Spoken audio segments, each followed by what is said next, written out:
Chapter 7, Working with Others. Practical experience shows that nothing will so much ensure immunity from drinking as intensive work with other alcoholics. It works when other activities fail.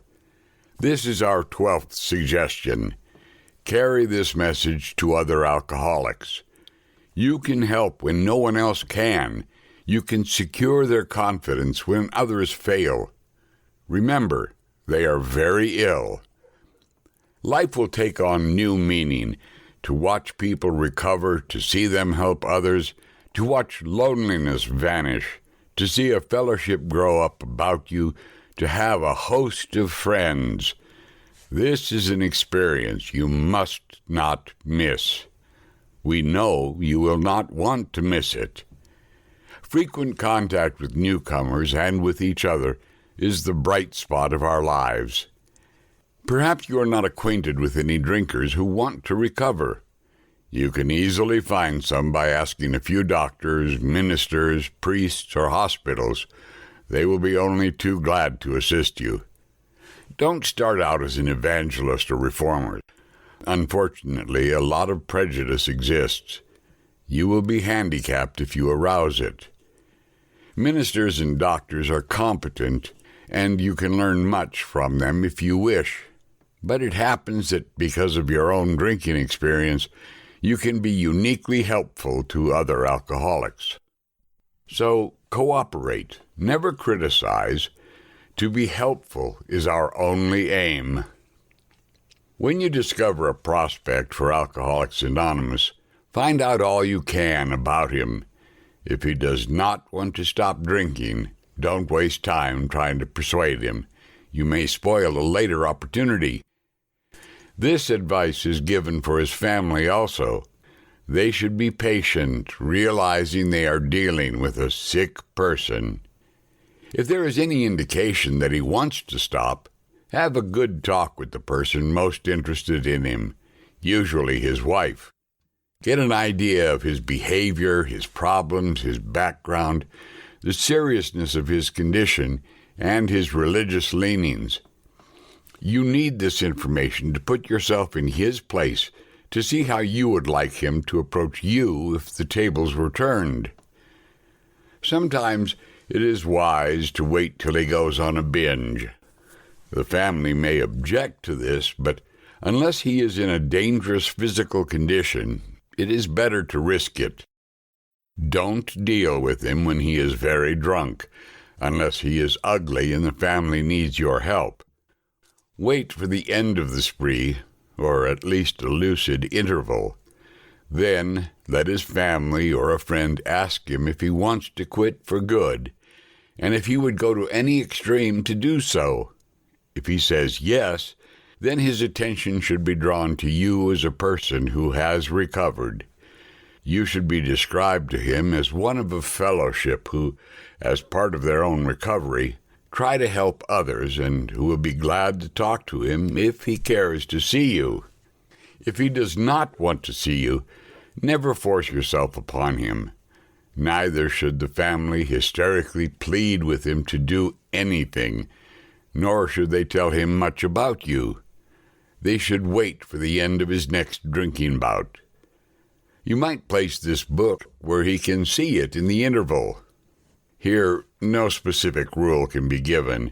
The family must decide these things. But urge them not to be over-anxious, for that might spoil matters. Usually, the family should not try to tell your story. When possible, avoid meeting a man through his family. Approach through a doctor or an institution is a better bet. If your man needs hospitalization, he should have it, but not forcibly unless he is violent. Let the doctor, if he will, tell him he has something in the way of a solution. When your man is better, the doctor might suggest a visit from you. Though you have talked with the family, leave them out of the first discussion. Under these conditions, your prospect will see he is under no pressure. He will feel he can deal with you without being nagged by his family. Call on him when he is still jittery. He may be more receptive when depressed. See your man alone, if possible. At first, engage in general conversation. After a while, turn the talk to some phase of drinking. Tell him enough about your drinking habits, symptoms, and experiences to encourage him to speak of himself. If he wishes to talk, let him do so. You will thus get a better idea of how you ought to proceed. If he is not communicative, give him a sketch of your drinking career up to the time you quit, but say nothing for the moment of how that was accomplished. If he is in a serious mood, dwell on the troubles liquor has caused you, being careful not to moralize or lecture.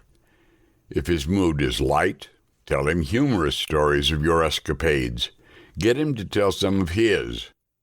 When he sees you know all about the drinking game, commence to describe yourself as an alcoholic. Tell him how baffled you were, how you finally learned that you were sick. Give him an account of the struggles you made to stop. Show him the mental twist which leads to the first drink of a spree. We suggest you do that as we have done it in the chapter on alcoholism. If he is alcoholic, he will understand you at once. He will match your mental inconsistencies with some of his own. If you are satisfied that he is a real alcoholic, begin to dwell on the hopeless feature of the malady. Show him from your own experience how the queer mental condition surrounding that first drink prevents normal functioning of the willpower.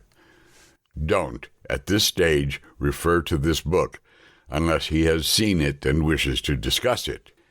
And be careful not to brand him as an alcoholic. Let him draw his own conclusion. If he sticks to the idea that he can still control his drinking, tell him that possibly he can, if he is not too alcoholic. But insist that if he is severely afflicted, there may be little chance he can recover by himself. Continue to speak of alcoholism as an illness, a fatal malady. Talk about the conditions of body and mind which accompany it. Keep his attention focused mainly on your personal experience. Explain that many are doomed who never realize their predicament. Doctors are rightly loath to tell alcoholic patients the whole story unless it will serve some good purpose. But you may talk to him about the hopelessness of alcoholism because you offer a solution. You will soon have your friend admitting he has many, if not all, of the traits of an alcoholic. If his own doctor is willing to tell him that he is alcoholic, so much the better. Even though your protege may not have entirely admitted his condition, he has become very curious to know how you got well. Let him ask you that question, if he will. Tell him exactly what happened to you. Stress the spiritual feature freely. If the man be agnostic or atheist, make it emphatic that he does not have to agree with your conception of God. He can choose any conception he likes, provided it makes sense to him.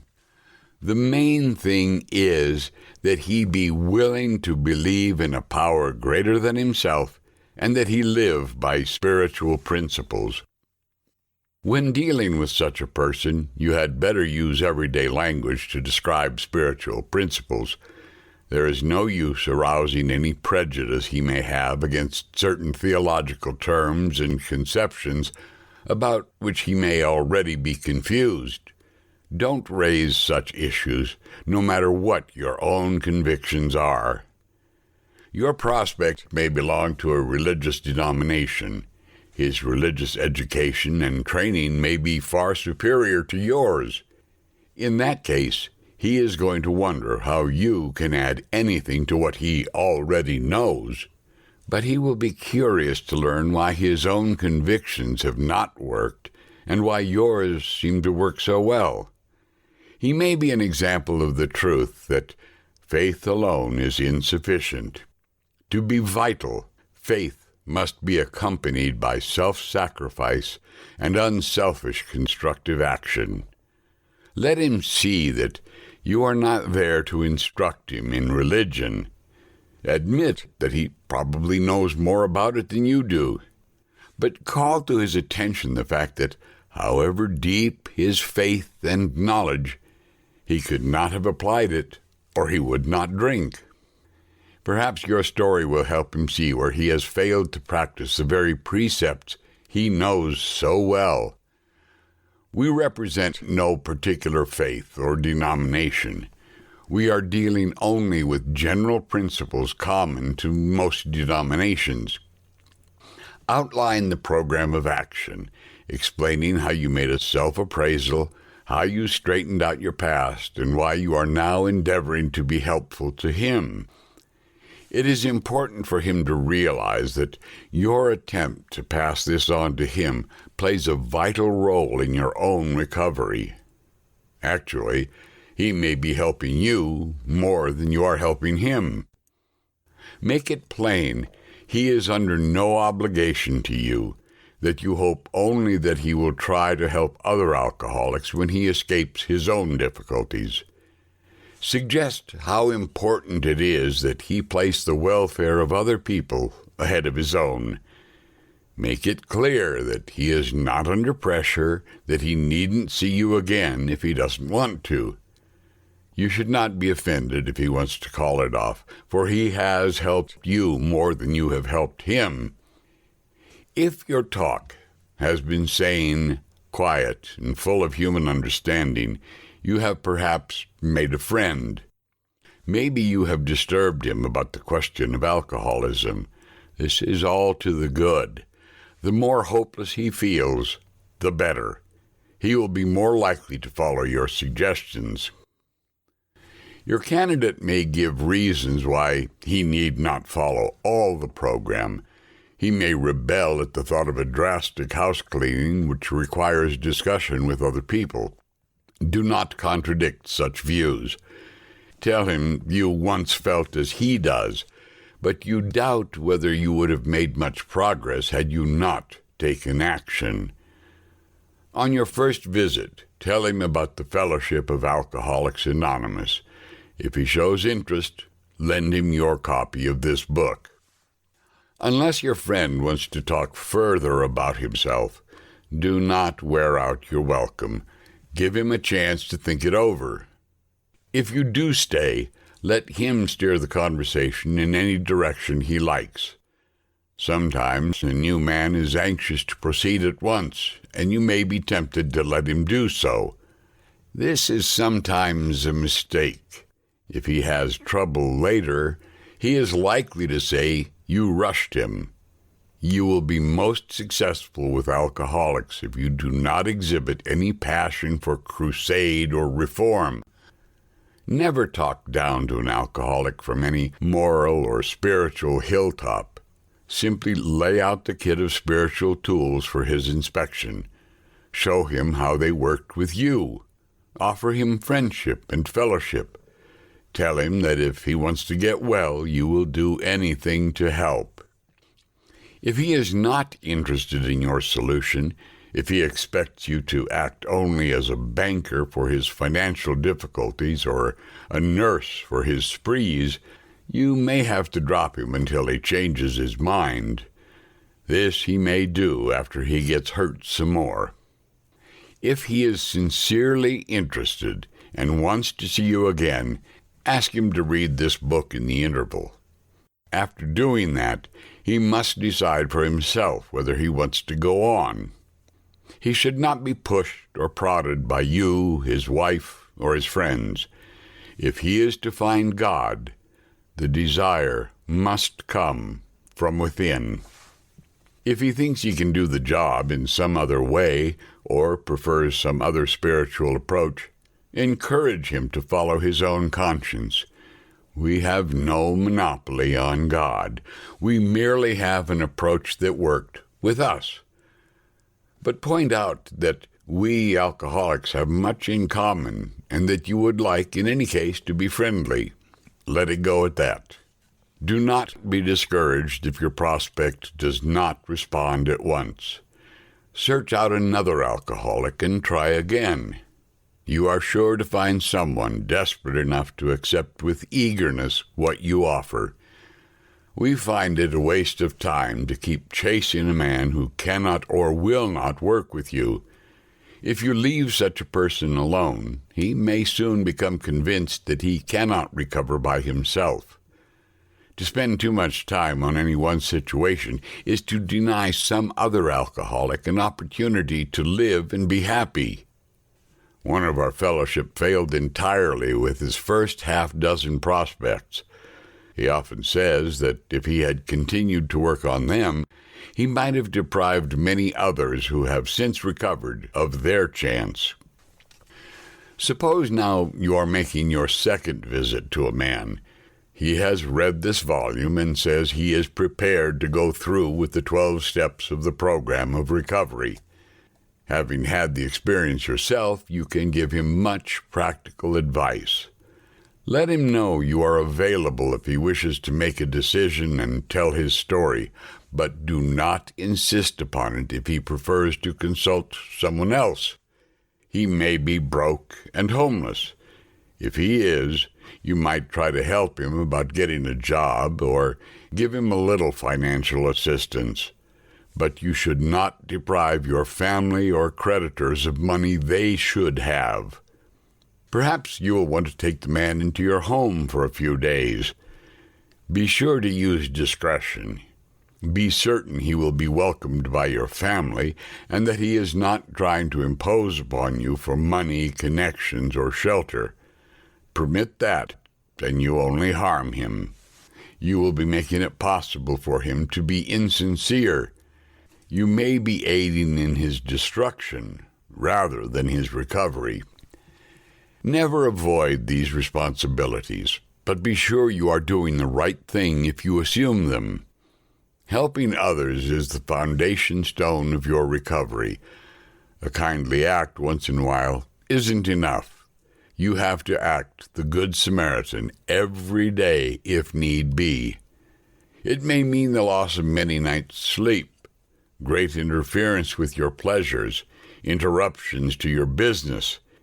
It may mean sharing your money and your home, counseling frantic wives and relatives, innumerable trips to police courts, sanitariums, hospitals, jails, and asylums. Your telephone may jangle at any time of the day or night. Your wife may sometimes say she is neglected. A drunk may smash the furniture in your home or burn a mattress. You may have to fight with him if he is violent. Sometimes you will have to call a doctor and administer sedatives under his direction. Another time you may have to send for the police or an ambulance. Occasionally you will have to meet such conditions. We seldom allow an alcoholic to live in our homes for long at a time. It is not good for them, and it sometimes creates serious complications in a family. Though an alcoholic does not respond, there is no reason why he should neglect his family. You should continue to be friendly to them. The family should be offered your way of life. Should they accept and practice spiritual principles, there is a much better chance that the head of the family will recover. And even though he continues to drink, the family will find life more bearable. For the type of alcoholic who is able and willing to get well, little charity in the ordinary sense of the word is needed or wanted. The men who cry for money and shelter before conquering alcohol are on the wrong track. Yet we do go to great extremes to provide each other with these very things when such action is warranted. This may seem inconsistent, but we think it is not. It is not the matter of giving that is in question, but when and how to give. That often makes the difference between failure and success. The minute we put our work on a service plane, the alcoholic commences to rely upon our assistance rather than upon God. He clamors for this or that, claiming he cannot master alcohol until his material needs are cared for. Nonsense. Some of us have taken very hard knocks to learn this truth.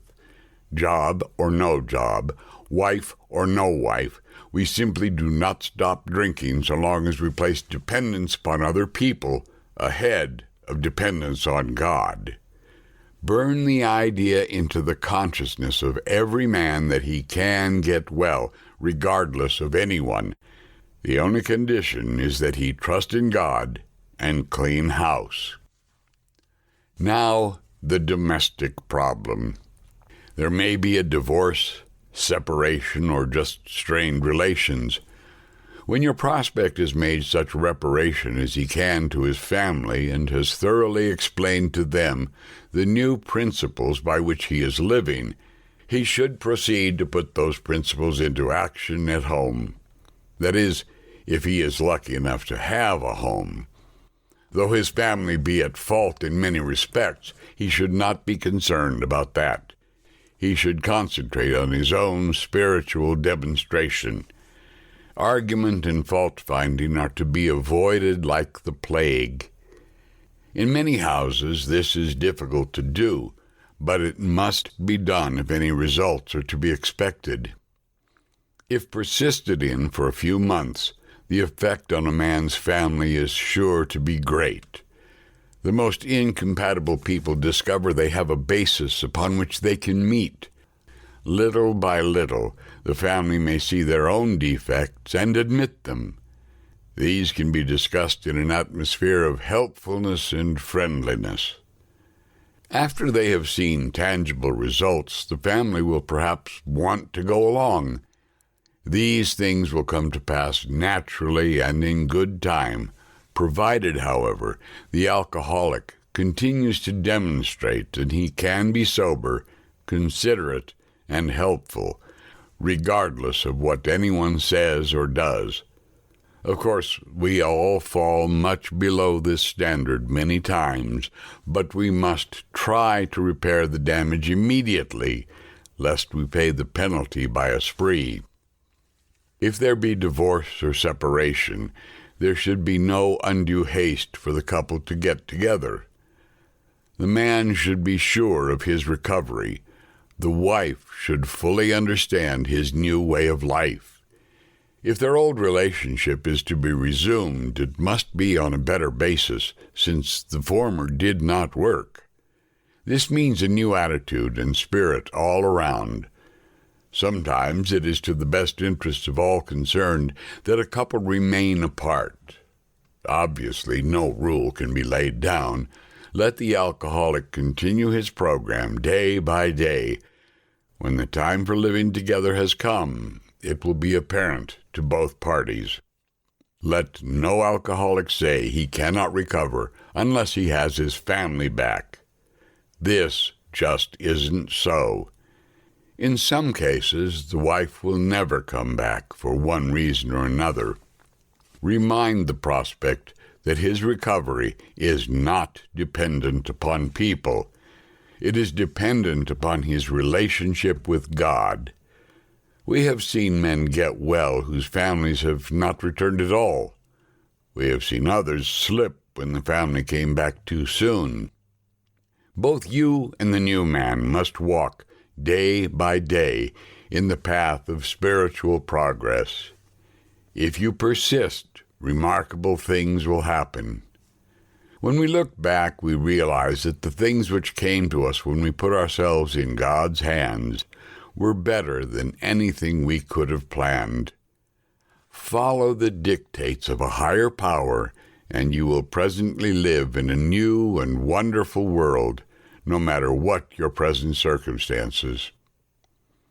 When working with a man and his family, you should take care not to participate in their quarrels.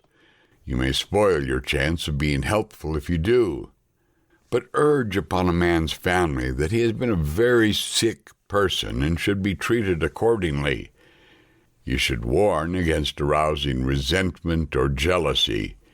You should point out that his defects of character are not going to disappear overnight. Show them that he has entered upon a period of growth. Ask them to remember, when they are impatient, the blessed fact of his sobriety. If you have been successful in solving your own domestic problems, tell the newcomer's family how that was accomplished. In this way, you can set them on the right track without becoming critical of them. The story of how you and your wife settled your difficulties is worth any amount of criticism. Assuming we are spiritually fit, we can do all sorts of things alcoholics are not supposed to do. People have said we must not go where liquor is served. We must not have it in our homes. We must shun friends who drink. We must avoid moving pictures which show drinking scenes. We must not go into bars. Our friends must hide their bottles if we go to their houses. We mustn't think or be reminded about alcohol at all. Our experience shows that this is not necessarily so. We meet these conditions every day. An alcoholic who cannot meet them still has an alcoholic mind. There is something the matter with his spiritual status. His only chance for sobriety would be someplace like the Greenland ice cap, and even there an Eskimo might turn up with a bottle of scotch and ruin everything. Ask any woman who has sent her husband to distant places on the theory he would escape the alcohol problem. In our belief, any scheme of combating alcoholism which proposes to shield the sick man from temptation is doomed to failure. If the alcoholic tries to shield himself, he may succeed for a time, but he usually winds up with a bigger explosion than ever. We have tried these methods. These attempts to do the impossible have always failed. So our rule is not to avoid a place where there is drinking if we have a legitimate reason for being there. That includes bars, nightclubs, dances, receptions, weddings, even plain ordinary whoopee parties. To a person who has had experience with an alcoholic, this may seem like tempting providence, but it isn't. You will note that we made an important qualification. Therefore, ask yourself on each occasion, have I any good social, business, or personal reason for going to this place? Or am I expecting to steal a little vicarious pleasure from the atmosphere of such places? If you answer these questions satisfactorily, you need have no apprehension. Go or stay away, whichever seems best. But be sure you are on solid spiritual ground before you start, and that your motive in going is thoroughly good. Do not think of what you will get out of the occasion. Think of what you can bring to it. But if you are shaky, you had better work with another alcoholic instead. Why sit with a long face in places where there is drinking, sighing about the good old days? If it is a happy occasion, try to increase the pleasure of those there. If a business occasion, go and attend to your business enthusiastically. If you are with a person who wants to eat in a bar, by all means go along. Let your friends know that they are not to change their habits on your account. At a proper time and place, explain to all your friends why alcohol disagrees with you. If you do this thoroughly, few people will ask you to drink. While you were drinking, you were withdrawing from life little by little. Now you are getting back into the social life of this world. Don't start to withdraw again just because your friends drink liquor. Your job now is to be at the place where you may be of maximum helpfulness to others. So never hesitate to go anywhere if you can be helpful. You should not hesitate to visit the most sordid spot on earth on such an errand. Keep on the firing line of life with these motives, and God will keep you unharmed. Many of us keep liquor in our homes. We often need it to carry green recruits through a severe hangover. Some of us still serve it to our friends, provided they are not alcoholic. But some of us think we should not serve liquor to anyone. We never argue this question. We feel that each family, in the light of their own circumstances, ought to decide for themselves. We are careful never to show intolerance or hatred of drinking as an institution. Experience shows that such an attitude is not helpful to anyone. Every new alcoholic looks for this spirit among us and is immensely relieved when he finds we are not witch-burners.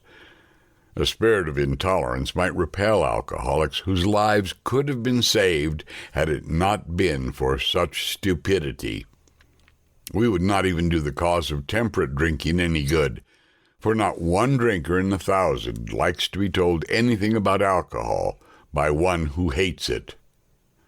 Someday, we hope that Alcoholics Anonymous will help the public to a better realization of the gravity of the alcoholic problem. But we shall be of little use if our attitude is one of bitterness or hostility. Drinkers will not stand for it. After all, our problems were of our own making.